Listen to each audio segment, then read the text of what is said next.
Hey guys, tonight we wander into fog-drenched Salem, where candles flicker like blinking eyes and secrets cling to every windowpane. The air's thicker than soup and colder than regret, and as you shuffle past twisted trees, you swear one just whispered your name. Tonight, we're diving into the haunting accounts of children from 1692, those who claim to have been spirited away by witches during the infamous Salem trials. Spoiler, you probably won't survive this. So, before you get comfortable, take a moment to like the video and subscribe, but only if you genuinely enjoy what I do here. And hey, drop your location and local time in the comments. We're building quite the global ghost circle. Now, dim the lights, maybe turn on a fan for that soft background hum, and let's ease into tonight's journey together. You trudge into Salem town just past midnight, boots clumping along cobblestone slicked with dew. Lanterns sway in ghostly rhythm from iron hooks above doorways, each one casting shadows that seem a little too deliberate. The town sleeps or pretends to, because under those shutters and behind those walls, whispering tongues shape stories meant never to be heard aloud. Somewhere, past the old bakery and the house with half its roof missing, you hear a voice, a child's sigh drifting across broken stone. You pivot, but the alley's empty. You walk past it anyway, with just a pinch more courage than common sense. There's a rule around here: don't trust silence after sundown. The year is 1692, and this sleepy Massachusetts village is slowly unraveling like poorly stitched socks. Historians still argue whether the collective panic of Salem came from ergot-tainted rye, fire, and brimstone sermons, or just a tragic game of psychological dominoes. You pass a notice nailed to an oak tree: public confessions tomorrow noon. Below it, a smear of dried berries that definitely isn't ink. Abigail Hobbs, barely 14, was the first child to testify in court about her dealings with witches. She claimed to see shapes hovering outside her window, figures swaddled in shadows, their feet hovering inches above muddy ground. Not exactly bedtime material. She spoke of whispering trees and a woman who danced in circles until the moon turned pale. Some say Abigail wanted attention. Others believe she saw things no one else should. You stop in front of an abandoned stable where something, perhaps just a breeze, tugs your sleeve. The smell of sulfur rides the air. You remember that line she once spoke: "They touched my hair and I forgot my own name." Sulfur, forgetfulness, and dancing moons. All very normal stuff for colonial children, apparently. A cat darts by, one eye milky white and tail twitching like Morse code. It meows, but the sound is warped, half hiss, half hiccup. You follow it, naturally, because this is how all great horror stories begin. The cobblestones slope downward into a courtyard scattered with broken glass and dolls missing their heads. Nearby, a shutter creaks open just far enough for you to see someone watching. Not moving. Just watching. You wave. They blink once. Twice. Then gone. Betty Paris, aged 9, claimed she was taken from her bed at night, lifted by winds that came through the floorboards. She described a place made of fireflies and laughter that wasn't laughter. Her drawings, if you can find them, show crooked stars and stick figures with too many eyes. Historians still don't agree whether Betty was genuinely traumatized or simply mimicking the mass hysteria around her. But her accounts match others. And that's the part that unsettles. As you pass the old churchyard, a raven caws from its perch atop a crooked headstone. You flinch. Then laugh. Too dramatic, right? But beneath that grave, no one remembers the names of 3 children buried without ceremony. No priest. No prayers. Just cold earth and one broken spoon. The spoon still there, bent and buried beside a sprig of rosemary. Salem's children didn't just speak, they scribbled, painted, sang their fears into lullabies. A boy named Eli said he saw cloaked women burst from his chimney like soot. he stopped talking after that. Never uttered another word.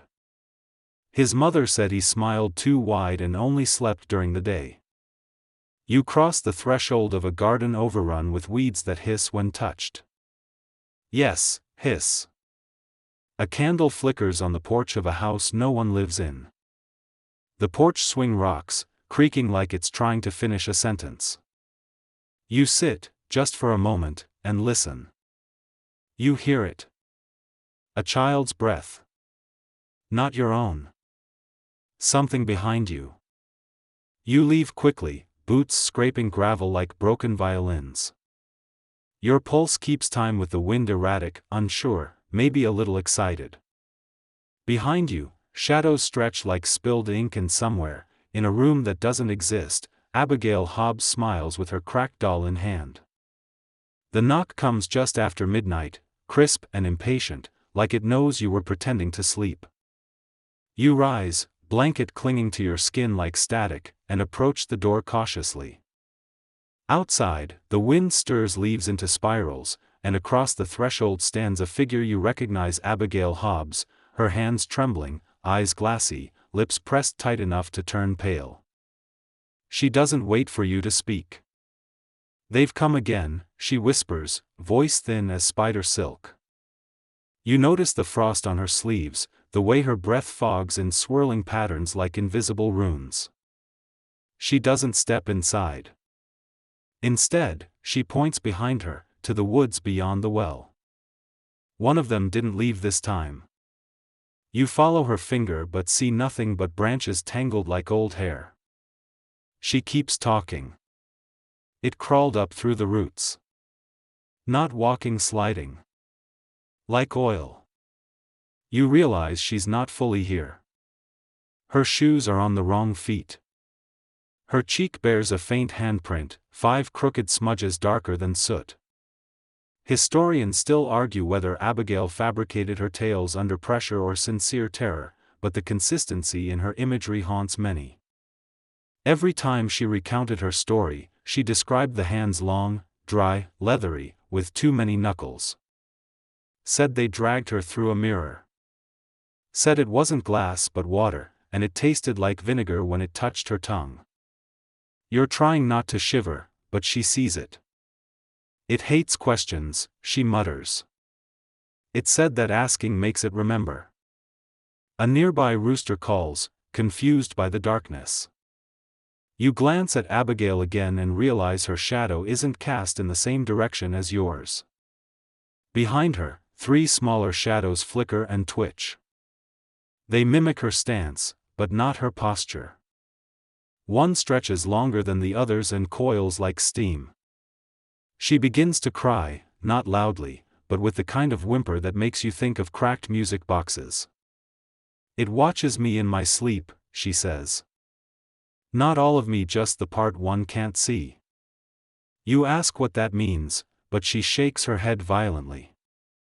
A locket tumbles from her neck onto the porch. You pick it up. Inside is a dry leaf pressed flat. You recognize the shape. One of the trees from the edge of town, the ones nobody names.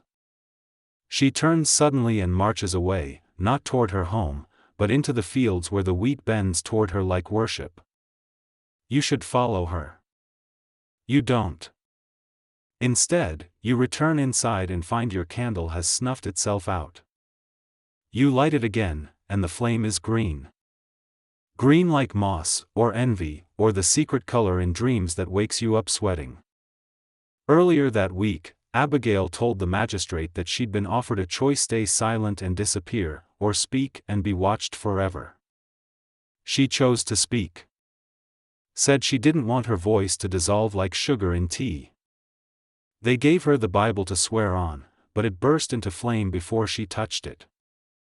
Witnesses described the fire as slow-moving, almost thoughtful, as if deciding whether it belonged here. Historians still can't explain how no one was burned, not even the edges of the table it sat on. But you believe it. You feel heat behind your ears now, like someone whispering with their mouth too close. You stagger toward the basin and splash water on your face, but the water rolls upward, defying gravity, clinging to your forehead like dew on glass. You stare at your reflection and realize it's smiling even though your mouth isn't. Outside, the fields are quiet again. Abigail is gone. You will never see her again in daylight. Only in mirrors, and only when you forget you're looking. Someone knocks again. This time, you don't answer. You slip into the wheat fields, guided by moonlight thin as old breath and the lingering echoes of Abigail's trembling voice. The stalks rise too tall, nearly shoulder-high, bending as though giving way to something that hasn't arrived yet, or perhaps something that's already watching. There's a peculiar rhythm to your footsteps, each one landing soft but echoing a beat late, like someone else is following with borrowed tempo. Shapes in the wheat curl unnaturally, flattened into circular patterns too perfect to be accidents. Some loops are wide enough to hold a birthday party, others tight like a noose drawn by a nervous hand. You step into one and feel the air change instantly crisp, dense, almost flavored. Your skin prickles like there's electricity in the soil beneath you, and if you listen closely, there's something pulsing beneath your boots. From the corner of your eye, a child-sized silhouette glides through the wheat, not walking, not running, just moving, like a spilled shadow playing pretend. You call out, but your voice feels wrong, stretched flat. The silhouette freezes, turns, and lifts a hand with fingers too long and bones too visible. You blink. They're gone, and so is the cold spot where they stood. Betty Paris, 9 years old, told investigators of circles like this, spaces where she said time slowed and her thoughts echoed back with someone else's voice. She described barefoot dancers spinning without sound, lips parted in harmony to tunes no one else could hear. Her drawings, still pressed into brittle parchment deep in a museum basement, show spiral glyphs etched beneath moons, and stars arranged like watchful eyes. Historians still argue whether she dreamed these symbols or pulled them from tales she'd overheard at the pulpit. But the ink she used found to contain traces of an herb now extinct hints she may have had help. You move deeper into the wheat, now deliberately ignoring the rustle behind you, the hiss of wind that seems to mock laughter. Beneath one curled leaf lies a feather, stiff and gray, etched with a groove in the shape of a crescent moon. You pocket it without thinking, just as another child's voice whispers your name from behind. You don't turn this time. You're learning. You reach the edge of the field and find a clearing shaped like a bowl, carved neatly out of the growth like someone spooned it from the landscape. In the center lies a ring of small stones, each a different color, each warm to the touch. You sit inside the ring, and for a moment, you forget everything: your name, your fear, the way Abigail looked over her shoulder when she spoke about slipping between worlds. For a moment, the silence is pure. Until a humming starts. Low, old, not human. You rise and step out of the ring, and the humming stops. Betty claimed once that her dreams were invaded by shadows shaped like people she hadn't yet met. One wore her mother's apron, another had eyes like her childhood dog. They spoke in riddles, often ending in questions she wasn't supposed to answer. The night she did, her left hand turned blue for a week. Doctors blamed circulation. Her priest blamed demons. Her mother blamed her. She never answered again. You exit the field into an orchard where trees bear fruit out of season. One apple drops with a thud, perfectly red but oddly heavy. You pick it up. There's a bite already taken, but the teeth marks curve inward. You drop it, and it rolls toward a patch of dry grass shaped suspiciously like a door. You walk away. A breathless hour later, your boots hit cobblestone again, and the village opens before you. Lanterns swing lazily, unbothered by what you've seen. But your shirt clings colder than before, your skin remembers fingers that never touched it, and somewhere in the folds of your coat rests a feather, warm and waiting. 12-year-old Isaac wakes up screaming. You're in his house now, drawn by the sound, drawn by the cold. You weren't invited, but it doesn't matter. His room smells like ash and iron, but beneath it there's something else, something sour, something sulphurous. His bed sheets are twisted, soaked, and his pillows missing entirely. The boy sits bolt upright, eyes wide, mouth too silent, body stiff as if something told him not to move. His lips tremble just enough to draw your gaze. On his neck, 3 bruises bloom in the shape of fingers, long, thin, wrong. You step closer, and he doesn't flinch. Instead, he mutters, "She came through the floor again." You tilt your head. He clarifies. "She didn't open anything. She just arrived." Like breath. The fireplace remains dark, but the stone around it is damp, slick, like someone washed away more than soot.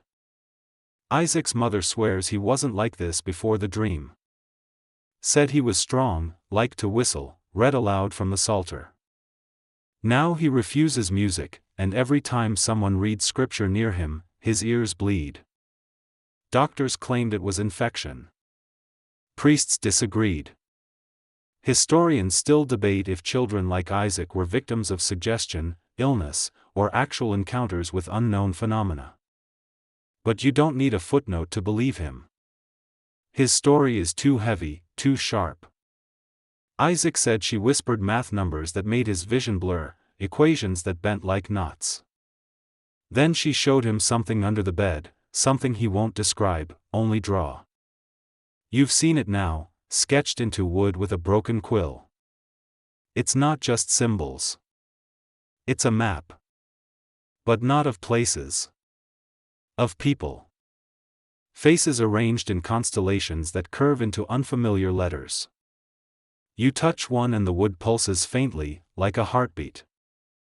His mother tried to burn the carving once. It wouldn't catch. Water boiled over it, but the steam made them both dizzy. Isaac refuses to sleep now. He sits in the corner counting backward from numbers no one taught him. Sometimes he gets stuck between digits that don't exist. You find your way into his backyard, where 3 tree stumps form a triangle. At their center is a pile of salt with a feather stabbed into it. Isaac's mother says she found him sleepwalking there, speaking in tongues, carving invisible circles into the air with shaking fingers. She says it only stopped when she cracked a Bible open beside him, but it wasn't the words, it was the sound of a page tearing that made the spirit scatter. Behind the house, you spot shoe prints too large for Isaac, pressed deep into the mud, and beside them, one boot child-sized, old, somehow smoking. The air hums. You retreat. Beneath your foot crunches something soft. A flower. Bright red. It shouldn't be blooming. Not in this season. Not in this soil. You pick it. It bleeds slightly where the stem broke. You drop it quickly. Back inside, Isaac hasn't moved. His eyes follow you now, but nothing else does. His mother offers tea, but the steam curls upward in patterns that whisper. Isaac mutters again, this time a single word, knuckles. You leave. Because that's enough. For now. The bruises were real. The symbols still glow if you look with eyes half closed. And somewhere, in a corner of this very town, someone else is dreaming in equations again. The creature came through the chimney, according to Eli, and no one's ever looked at brick the same way since. You find yourself on the floor of his modest cottage now, the hearth cold and black, but the scent still lingers, smoke spiked with something sweet and chemical, like burning molasses or melted copper. Eli doesn't speak much anymore, just stares at the fireplace like it owes him answers, but occasionally his lips twitch with half-formed words: wind, skirt, hiss, float. You try sitting beside him, but the heat here is backward, curling away from you like it's shy. Above the mantel rests a blackened photograph too modern for the timeline, which is odd, but you don't question it. In the corner, Eli's mother simmers herbs that shouldn't be in season, the steam rising like dancers around a bonfire. She tells you he hasn't slept since the visitation. Said the wind brought her inside, but she didn't walk or crawl.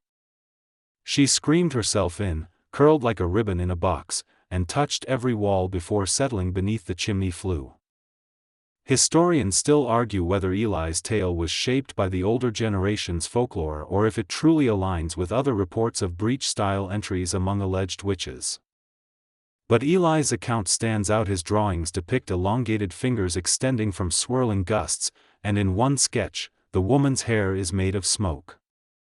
You examine the chimney now, and notice it's been carved inside spirals etched into soot, too smooth for a child's knife, too deliberate for accident. They don't catch light. You reach your hand toward them and feel the air hum like bees trapped in velvet. Eli hums too, in time, and you swear his hum twists the smoke patterns above the pot.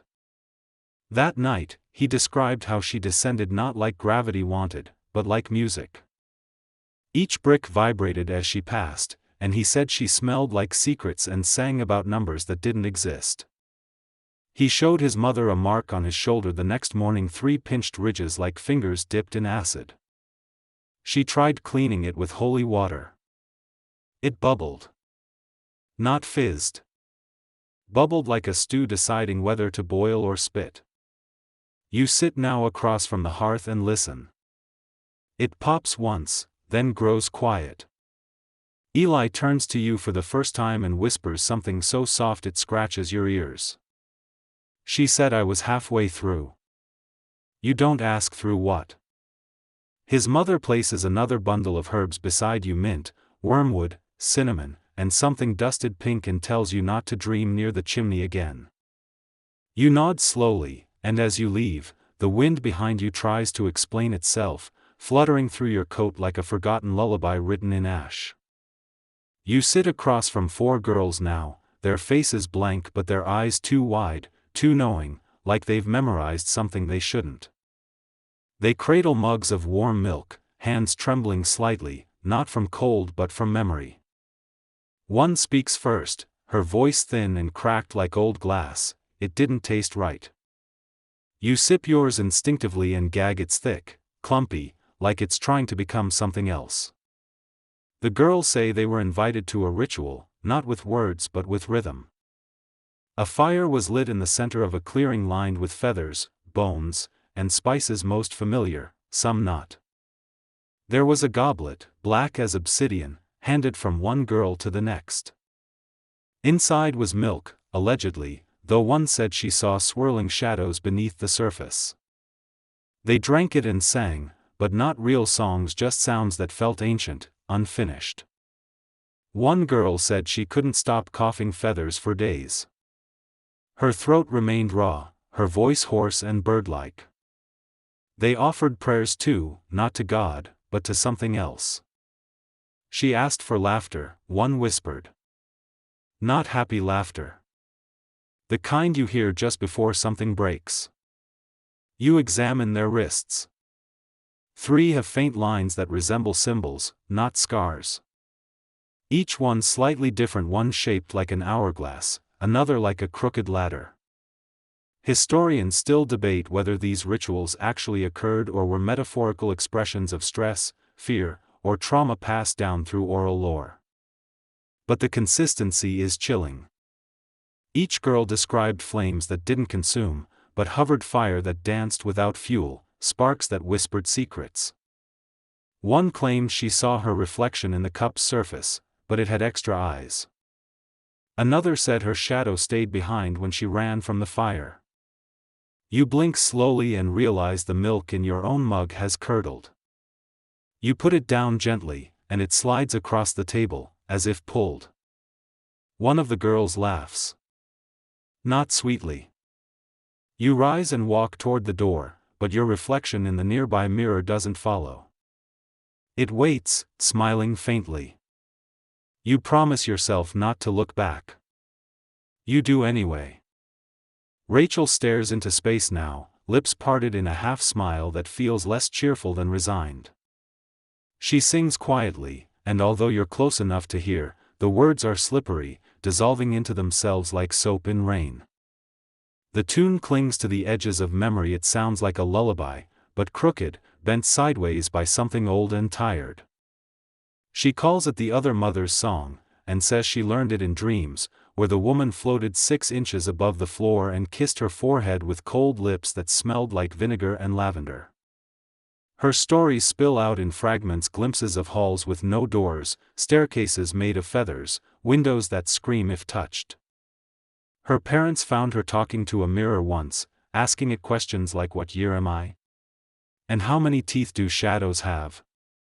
Historians still argue whether Rachel's accounts were symptoms of somnambulism or rare childhood psychosis, but others link her phrases to lost nursery rhymes from old Scotland, verses designed not to soothe but to bind. One verse she repeats ends with a warning: "Count the boots, not the feet." You don't ask her what it means. She draws with charcoal now, her fingers stained darker than her sleeves, and each picture holds pairs: a girl and her shadow, a door and its echo, a moon and its twin. The woman she calls Mother Number 2 apparently visited often, dripping candle wax onto Rachel's wrist while murmuring calculations. One day she woke with stars inked across her shoulder blade, a perfect arc. Her priest scrubbed at them until she bled, but they returned that night, this time pulsing faintly beneath the skin. Rachel laughed then, said the stars were her backward freckles. She never blinked during the cleansing.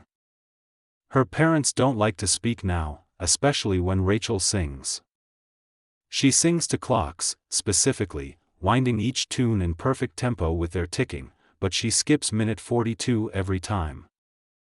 You sit with her a little longer, listening to that odd cadence, and realize the lullaby isn't for sleeping. It's a code, a summons, a thread that tugs softly on something beneath the bed, something not asleep, something smiling.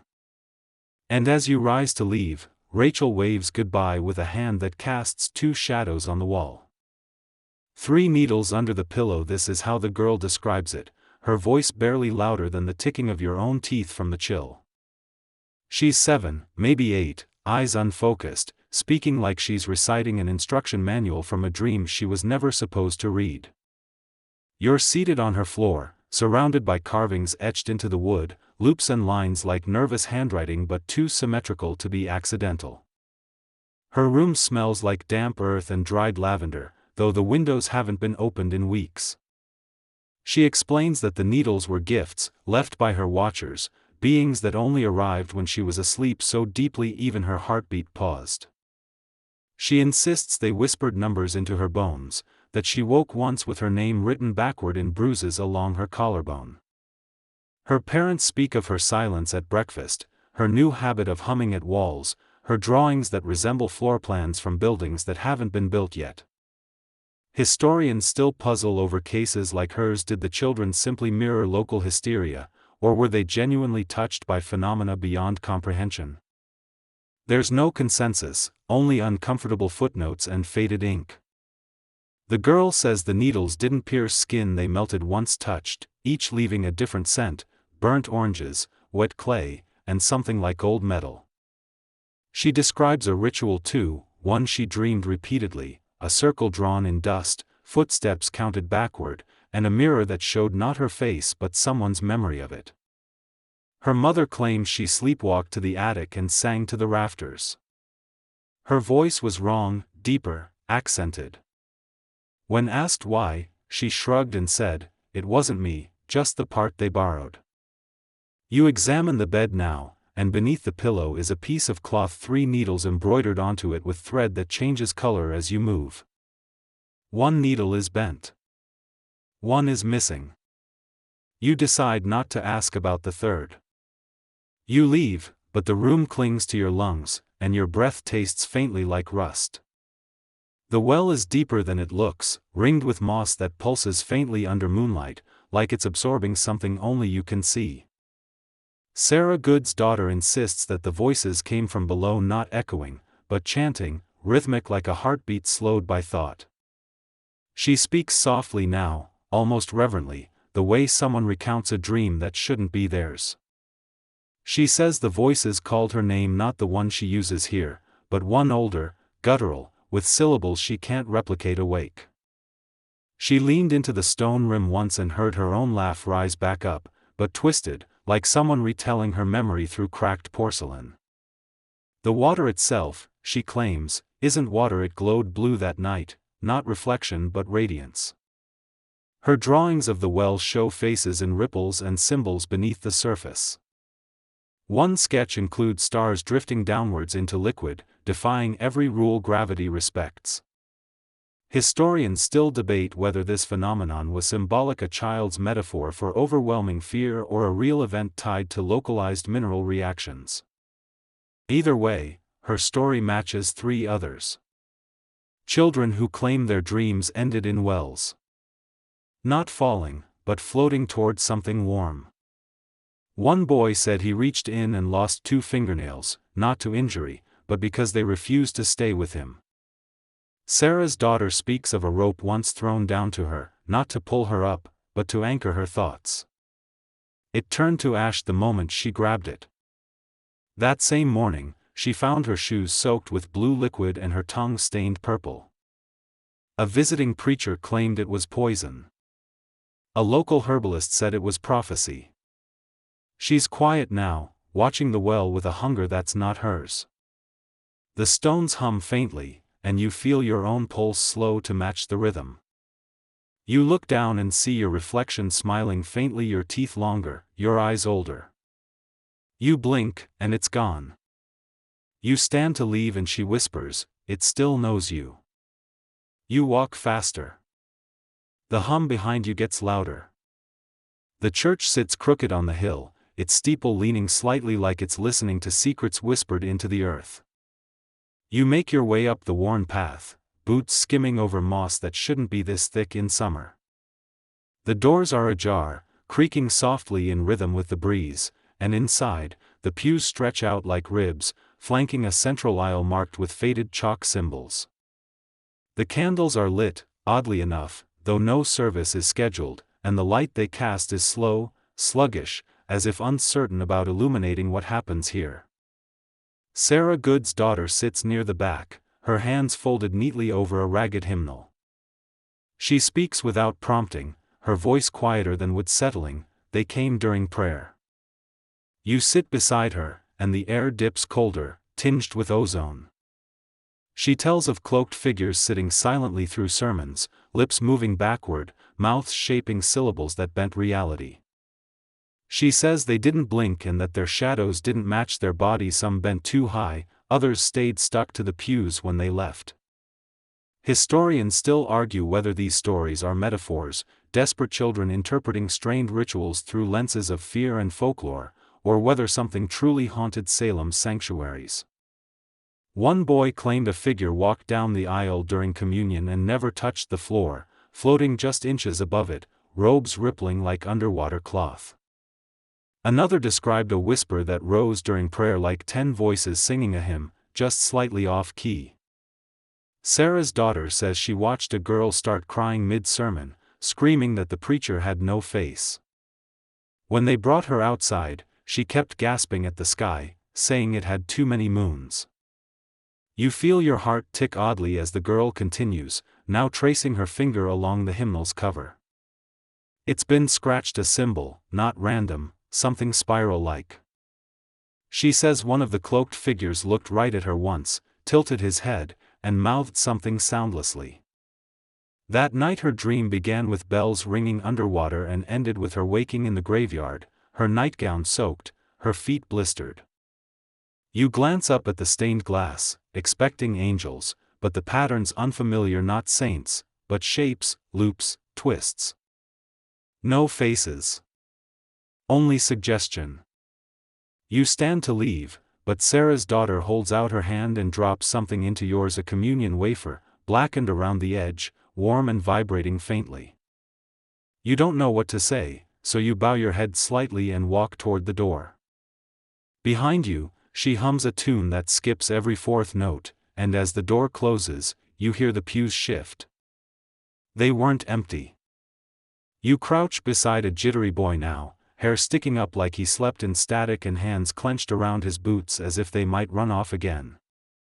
He doesn't meet your eyes, just mutters about the shoes that walked themselves.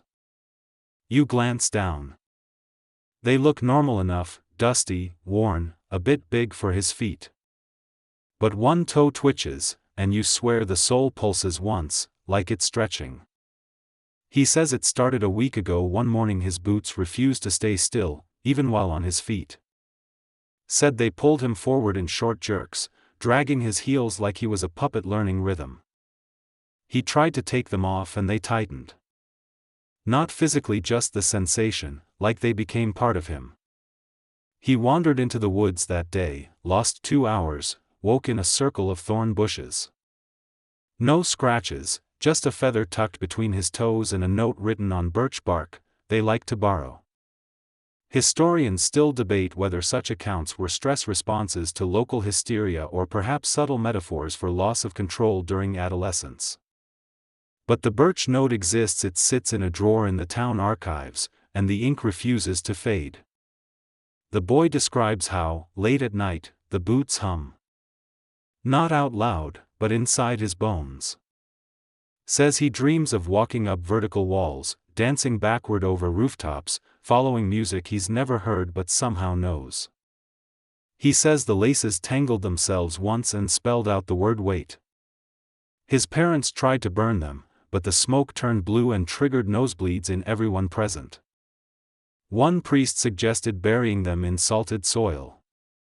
The next morning, they were back on the porch, dry despite the rain, toes pointing toward the door. Now the boy sleeps with them locked in a cupboard beneath the stairs, wrapped in cloth that he swears stiffens at midnight. You peek inside the cupboard. One shoe flinches. You close it gently. You ask if he ever danced in them. He looks at you for the first time, eyes hollow as melted candle wax, and says, "They danced me." As you leave, your own shoes feel heavier, like they've heard too much. The barn creaks even when you hold your breath, timbers groaning like they remember something they've sworn not to repeat. You're here because a girl swears her friends vanished chasing a sound only she could hear, laughter, but not the joyful kind. Hollow, stretched, echoing between hay bales and beams like someone rehearsing amusement. She stands beside you now, nervously clutching a ribbon that changes shades in the light, thumb rubbing it as if it holds some secret she's forgotten how to share. She leads you inside. The floor is strewn with feathers and broken toys, a discarded puppet curled under a rake. She says they entered the barn to follow a laugh, one that came not from outside but from inside their own mouths, like someone borrowing their joy and twisting it. They called out. No one answered. The sound grew louder, climbing walls, slipping between rafters, until it filled their ears like syrup. Then, the barn shifted, doors slammed, shadows grew teeth, and the warmth left. She was the only one who ran. The others? Still missing.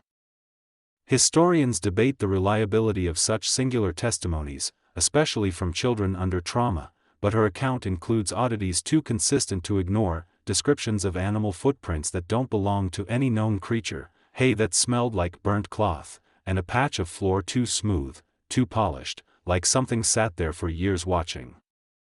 She says sometimes she hears the laugh again when she's alone, even in daylight.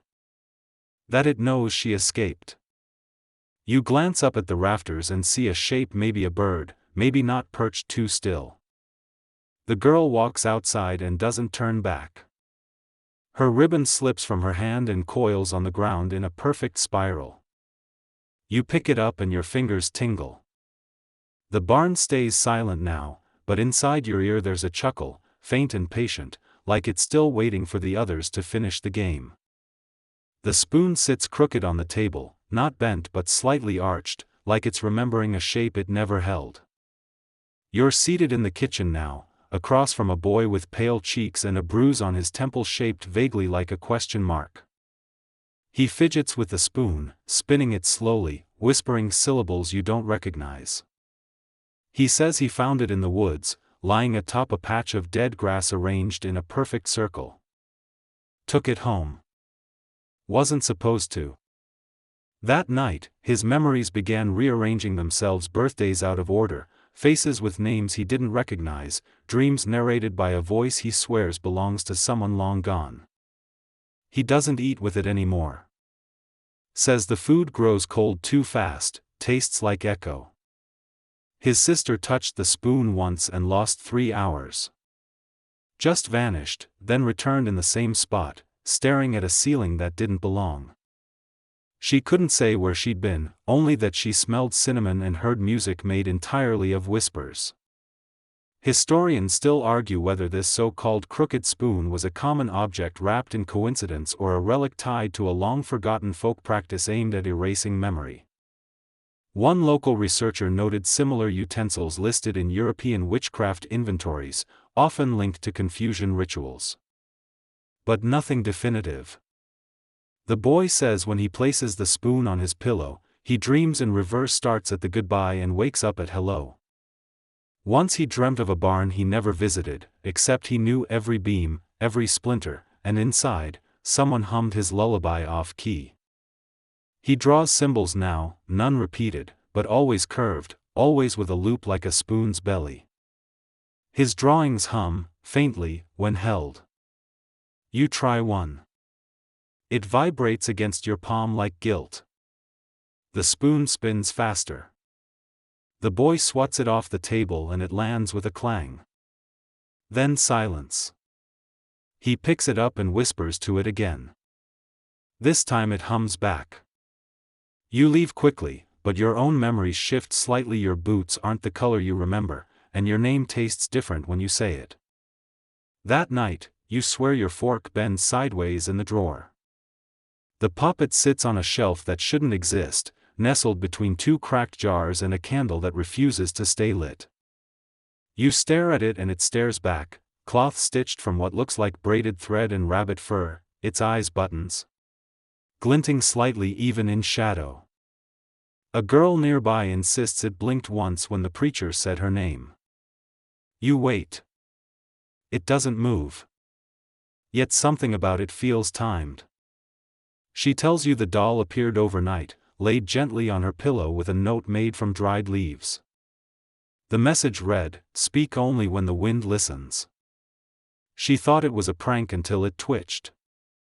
Just a jerk of the head, enough to knock its chin sideways. And then it muttered. Not loudly. Just one word. Soon.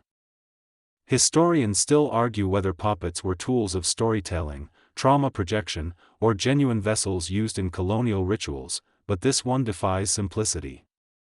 Its seams shift when handled. Its smile widens with heat. It's never been touched by anyone twice. Each person reports a different voice. Some say childish. Some ancient. The girl says she woke once to find the doll floating above her bed, spinning slowly, casting shadows that mimicked her dreams. A neighbor borrowed it once and returned it wrapped in salt with no explanation. The puppet twitched once before going silent for 2 days. Now it only speaks when someone sneezes. You hold it briefly and feel warmth, then sadness, then a memory not yours. A lantern flickers and the doll blinks. You drop it. The girl laughs. The laughter sounds borrowed. The doll's stitched mouth shifts, and your shoes tighten slightly. The wolf stood at the edge of the clearing, its face wrong, too smooth, too human, too familiar. You freeze, not because it growls, but because it tilts its head and speaks in a voice that reminds you of your grandmother reading bedtime stories. The words drip slowly, like syrup poured over cold stone. You've wandered too deep. It vanishes when you blink, but you feel its breath still clinging to your skin like dew. The children who encountered it said its eyes didn't reflect moonlight. They absorbed it. They said it wore a necklace of buttons and its tail thudded with rhythm, like tapping a piano key over and over. One boy claimed he touched its paw and forgot his own name for an hour. Historians wrestle with accounts of animal familiars that take on human features. Some argue it's projection, others point to forgotten folklore about shape-shifters used as messengers. But none of them mention the buttons. You follow the trail deeper into the woods and stumble upon a cave, half hidden by vines, surrounded by flattened mushrooms. Inside, it smells like chalk and old cinnamon. You find drawings on the stone faces, wolves, eyes. Always eyes. One child swore the wolves spoke to them in dreams, said they were guardians of borrowed memories. Another said they offered trades, a tooth for silence, a lock of hair for safety. One girl tried to refuse and woke bald, her pillow covered in ash and petals. You glance up and catch movement, a tail slipping behind a tree, but no footprints follow. The girl who saw it last described its mouth as smiling only when sad things happened. It sang once, humming a tune that made her cry without knowing why. Her tears boiled slightly on her cheeks. She said it thanked her. You walk faster now. The wind shifts, carrying the scent of fir and old firewood. Something crunches behind you. You don't turn around. The stories say if it catches you and you ask the wrong question, it gives you someone else's childhood. A borrowed one. One where the lullabies skip the last verse. The trees blur together now, twisted outlines against a navy sky, their branches mimicking claws reaching for something they've long forgotten. You move quietly, deeper into the woods where the leaves no longer rustle but murmur, threads of sound woven from stories they've overheard. A low growl beckons you toward a clearing marked by 3 stones arranged like a triangle with a fourth one resting atop them like a crown. You enter slowly, and the air folds around you, warm, sticky, humming. Then you see them, wolves. Not ordinary ones. Larger, too still, faces stretched just a bit too smooth, as if someone once carved them from wax and whispered wishes into the mold. One watches you. Its eyes shimmer amber, but its teeth don't snarl. It speaks. Not with words, but by evoking memories: your grandmother's laugh, the smell of wet linen, the sound of chalk scraping wood. Its voice lands inside your mind softly, the way feathers bruise. Historians debate if these were hallucinations, born from mass hysteria or chemical reactions in the mind, yet too many children describe the same things: wolves with eyes that blink sideways and voices shaped like bedtime stories. One boy claimed they spoke riddles that weren't meant to be solved but accepted, like uncomfortable truths about the shape of silence. You approach slowly, and the wolf nods, tongue flicking out once, tasting your fear like honey. Another child said she watched her friend vanish between 2 trees after touching the wolf's paw. Said the shadows welcomed her like an old uncle, gruff but affectionate. You try not to tremble as the wolf steps forward. There's no threat in its stance, but a promise one you can't read, only feel. The leaves quiver slightly, matching your pulse. Then the wolf says your name, not out loud, but softly, inside the place where forgotten lullabies live. And just before it vanishes, it gives you something. A ribbon, red, frayed at both ends, that smells faintly of cinnamon and rain. You stare at it. It hums. You leave the clearing, but the wolves don't watch you go. They've already memorized your footsteps. You wake in the forest, breath shallow, palms smeared with bark and moss, fingers tangled in roots that weren't there when you fell asleep. The stars above blur slightly, like they're holding secrets just beyond your grasp, and the night hums in your ears, not insects or wind, but a vibration, low and constant, like an old engine idling beneath the earth. Children sleepwalking into the woods was once explained by fatigue, by trauma, by hunger, but now you know better. They were called, summoned by a rhythm only heard beneath dreams, and you feel it now, in the bones of your feet and the back of your neck where frost has bloomed despite summer's warmth. You wander past trees etched with spirals, initials, diagrams, some newer than others, some pulsing faintly as you pass. You find a girl sitting on a log, her hair dotted with leaves that don't grow here and her eyes pale as candle smoke. She smiles vaguely and holds out her hand, revealing a stone carved with the letter S and a fingernail embedded within. She says she woke in a grove surrounded by others, all humming, all moving in time with a shadow that danced behind the moonlight, never seen directly but felt in the way fog thickened and retreated. Historians still debate whether children truly wandered miles from town guided by sleep or by some shared delusion, but records exist muddy footprints beginning at bedroom doors and ending in clusters near ancient oaks. One boy described waking while floating, his feet never touched the ground, and he remembered nothing but a scent, cinnamon and rot. You stumble into a glade shaped like an eye, ringed with stones worn smooth by something heavier than weather. At the center stands a tree with bones tied to its branches by red thread, fluttering gently with no wind. You reach out and your hand aches before you touch it, like muscle remembering pain it hasn't met yet. Behind you, something giggles, but the sound is wrong, short, clipped, like pages turning too quickly. The girl is gone now, her stone still warm in your palm, and the moss beneath your feet sighs. You walk back toward town but find the path elongated, looping through terrain you haven't seen before.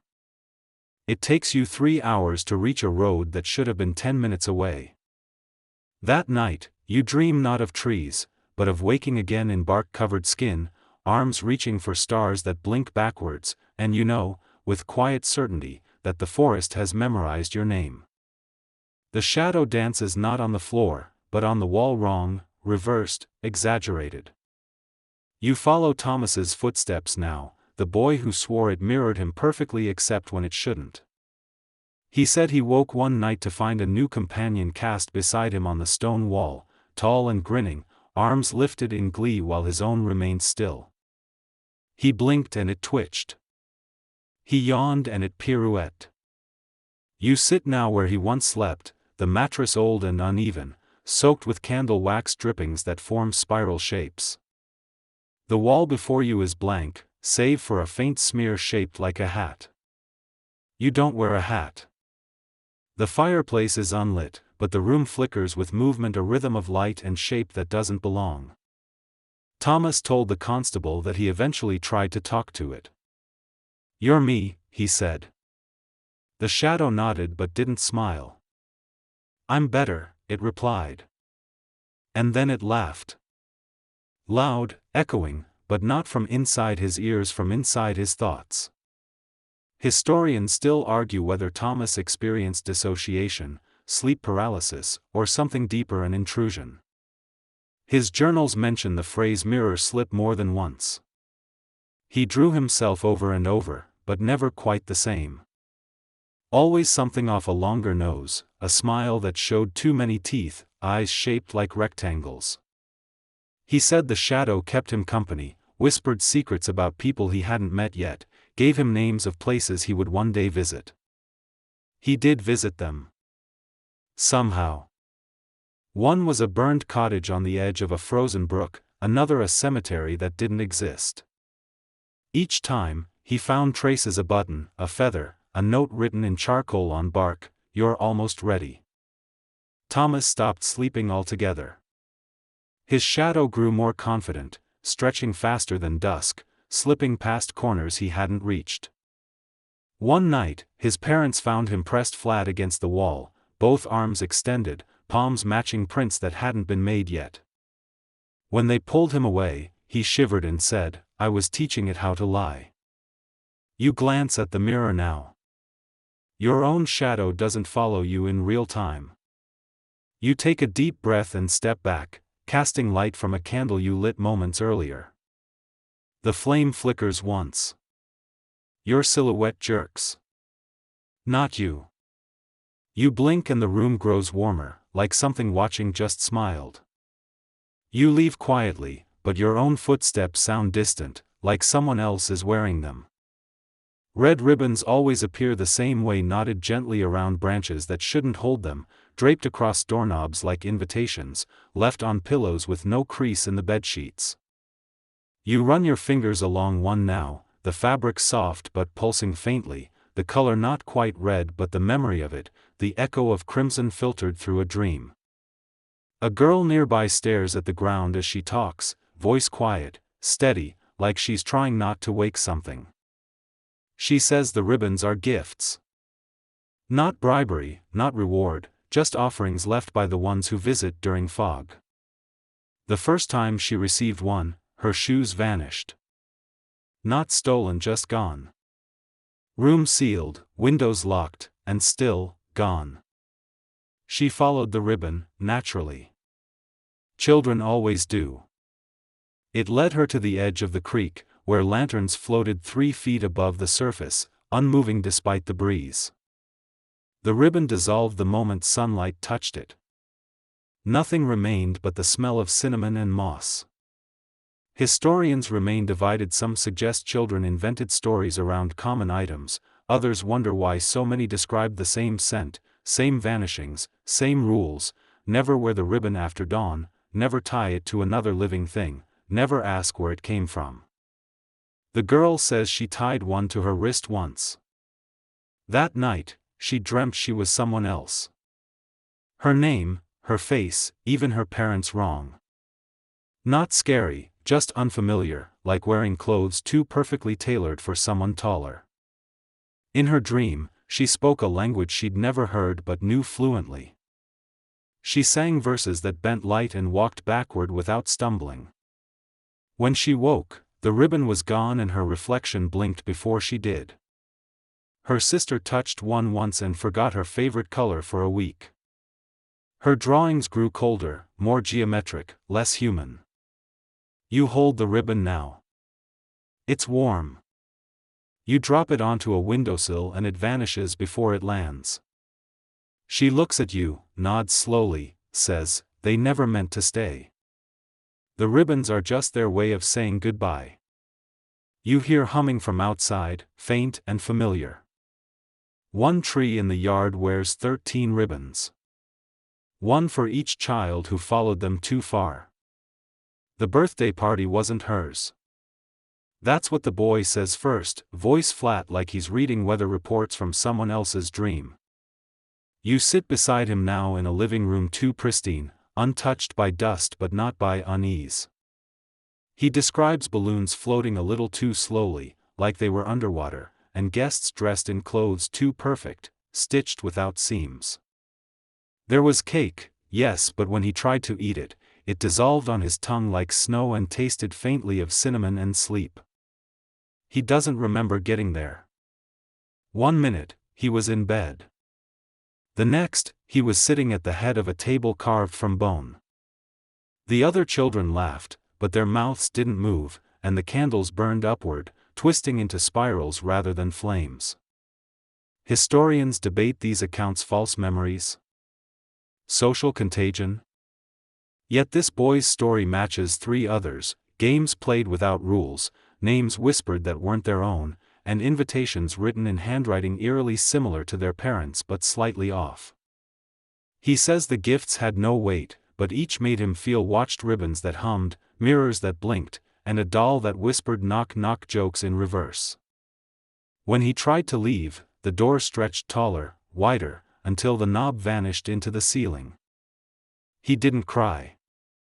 He just sat and waited until the guests faded one by one, leaving behind feathers, boot prints, and laughter etched into the walls like carvings. When he woke, there were footprints on his bed sheets and frosting smeared across his toes. His mother blamed the dog. He never had a dog. You glance at a nearby photo frame and see a party scene frozen in sepia: too many children, one of whom looks like the boy but smiles wider. A ribbon curls beneath the frame, red as rust, twitching slightly in the breeze that shouldn't exist indoors. You step outside, but the faint taste of candle smoke clings to your breath. You didn't eat any cake. And yet it lingers. You walk past the apple tree again, but this time it hums not with wind, not with insects, but with something lower, deeper, a tune shaped like sorrow. The apples are wrong now: one glows faintly, another pulses like it's breathing, and a third wears a bite mark that leaks light instead of juice. Beneath the roots sits a girl with twigs in her hair, whispering to a stuffed rabbit missing both eyes.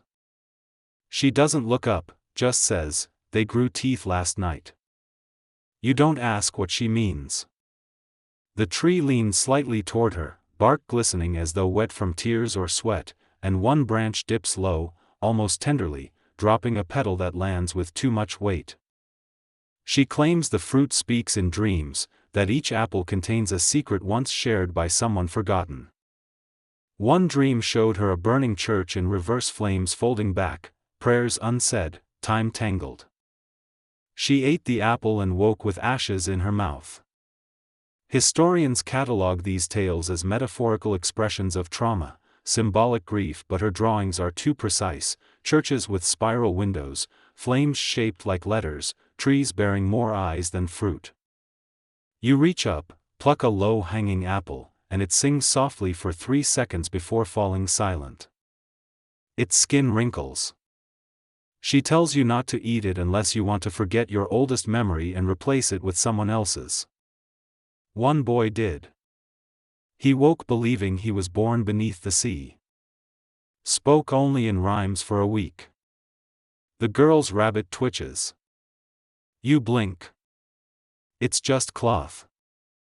Probably. She adds that the tree never grew in this spot before the Salem fire, and each season it blooms new anomalies: petals that smell like libraries, bark shaped like spirals, leaves that shiver in still air. You watch a branch drop another apple. It lands between your feet and splits open without force, revealing a spiral of feathers wrapped around a button. You leave it untouched. She begins humming, softly, the tune you first heard from the barn, from the ribbons, from the wolves. You step back slowly. The tree creaks once, and its roots sigh. You don't look behind you as you leave, but the hum follows anyway. You walk through fog so dense it curls around your ankles like fingers gripping gently, persistently, pulling you closer to something just outside understanding. The town is quieter now, not asleep, just listening. Even the shutters seem to hold their breath, and beneath every porch lies a shadow a little darker than it should be. You make your way to a cottage at the edge of the village, one whose roof slants so severely it looks like it's shrugging. Inside lives a girl who stopped using her voice but writes obsessively, ink swirling on every surface: walls, mirrors, mugs, even her skin. She doesn't look at you when you enter, but points to a journal lying open across a candlestick. The words inside move. Not metaphorically. They glide slowly, like oil. She calls them borrowed script, says they come from dreams where the stars have names and the sky has memory. Her latest entry details an encounter with a door that spoke, not with words, but with breath-warm exhalations that shaped meaning inside her chest. The door opened and inside was a staircase made of teeth, each step engraved with a lullaby that hurts when hummed. Historians call these tales literary constructions, imaginative stretches of fear, yet her journals match patterns discovered in fragments from other children. Glyphs repeated, rhythms noted, verses echoed. You trace a spiral drawn onto her mirror and your fingertip feels colder. She watches you now and mouths a number. Not one you know. Not one anyone knows. That night, she says, she was offered a name. Not her own, but one older, heavier.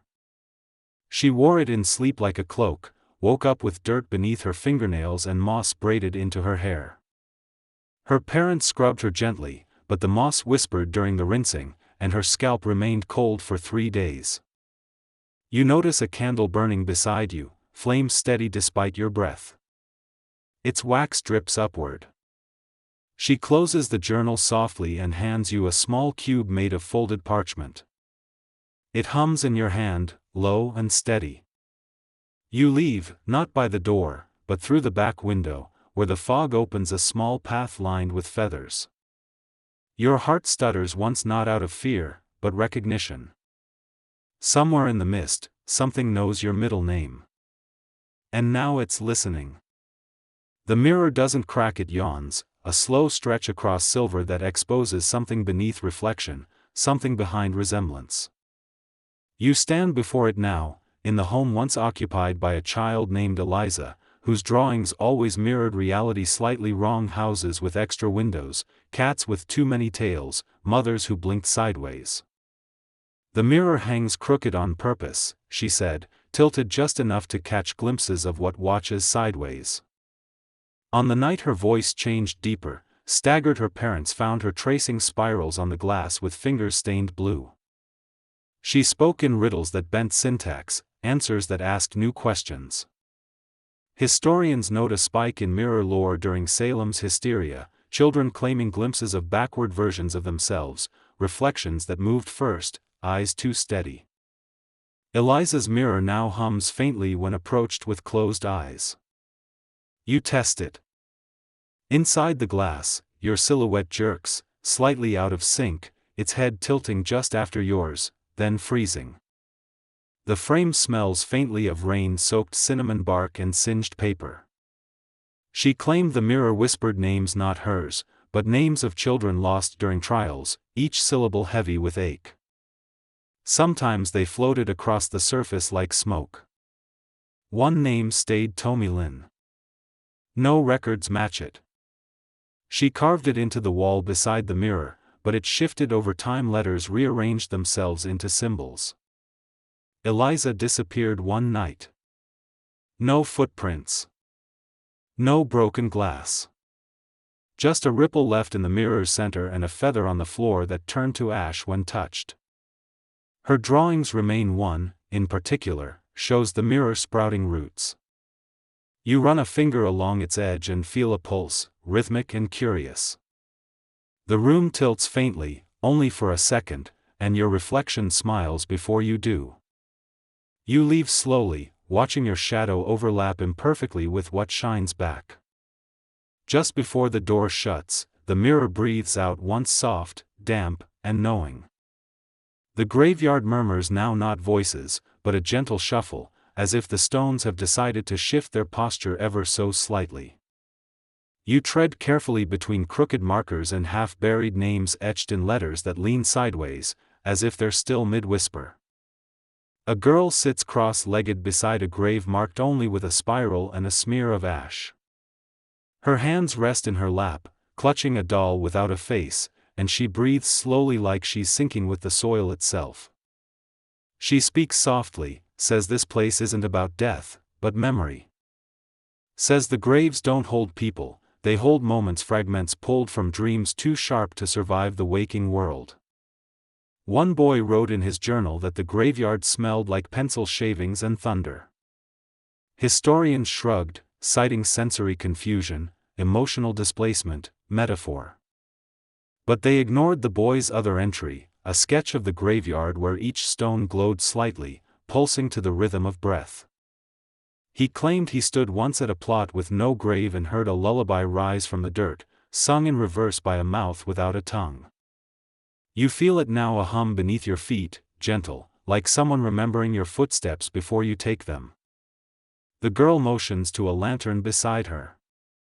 Inside, a feather floats in oil, spinning slowly as if stirred by thought alone.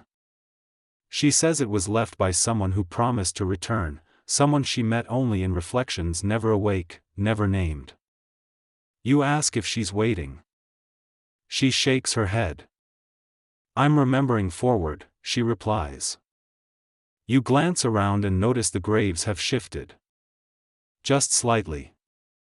Enough to form a spiral. Enough to suggest arrangement. You walk faster, but the path doubles back, looping toward a plot marked with your middle name and a button. You blink. The button vanishes. You leave gently, aware that your shadow now walks with half a limp. Behind you, a stone tilts and exhales. The doll's thread unravels. And somewhere beneath the moss, a name begins forming. One that used to be yours. The attic sighs as you ascend, steps creaking in anticipation like old wood remembering weight long gone. Dust swirls without motion, and the air smells of forgotten ink and candle stubs. You find the girl seated in the corner, surrounded by books with blank covers and pages that react to breath ink emerging faintly when whispered to. She doesn't look up, just slides a sheet toward you. On it, a spiral drawn perfectly, impossibly, with no starting point. She says the attic collects stories. Not written ones. Ones left behind in footsteps, in glances, in dreams abandoned mid-sentence. One boy claimed he heard echoes of arguments never spoken, felt love letters drip from the ceiling like honey, and once watched a window bleed stars. Historians catalog these tales as narrative symbolism, memory projections, yet one journal discovered buried beneath a floorboard describes symbols that match hers exactly, line for line, even though it was written 50 years before she was born. She speaks softly now, voice lined with sleep and centuries, says the attic dreams of people and borrows their endings. Her own dream involved feathers falling upward while her body split into shadows. One shadow danced. The other sobbed. She says the attic kept the dancer. You glance toward the window, where no glass remains, just frost curling along the frame like fingers left on pause. She opens a box and offers you an object, a spoon carved from bone, stained faintly with ink, still warm. You touch it. A memory that isn't yours whispers your childhood birthday, but the details feel slightly wrong. You step back and the attic groans not loudly, just enough to remind you that you're not alone. Behind you, a pile of papers shifts slightly, and a doll's eye stares out from beneath them. The girl hums a tune you haven't heard since the graveyard. You leave slowly, but the ink on your fingertips doesn't fade. And the attic keeps humming. The attic doesn't say goodbye. It folds. The girl fades softly into dust-lit silence, her hum lingering in corners where shadows stretch just a little too long. You descend the steps with fingers tingling, spoon still warm in your coat pocket, ink smudged faintly across the crease of your palm like a signature you don't remember signing. Outside, the sky exhales clouds parting as if they've watched too much and finally blink. Wind brushes past you gently, carrying scents you now recognize, moss, cinnamon, and the hush of forgotten rooms. The village sleeps, mostly. Except for the odd flicker in a distant window, a rhythmic tapping from behind a closed shutter, a single boot placed neatly on a porch. You step into your house and pause. The mirror doesn't reflect quite right. Your shadow waits just a blink too long. You climb into bed and listen as the quiet wraps around you, not empty, but woven with hums and spirals, songs sung in loops. Your dreams are waiting. They know your name. Not the one you speak aloud, but the one stitched into old soil and whispered by branches. Tomorrow, you'll wake. But tonight, you belong to the rhythm. The borrowed stories breathe beside you. And the ink never dries.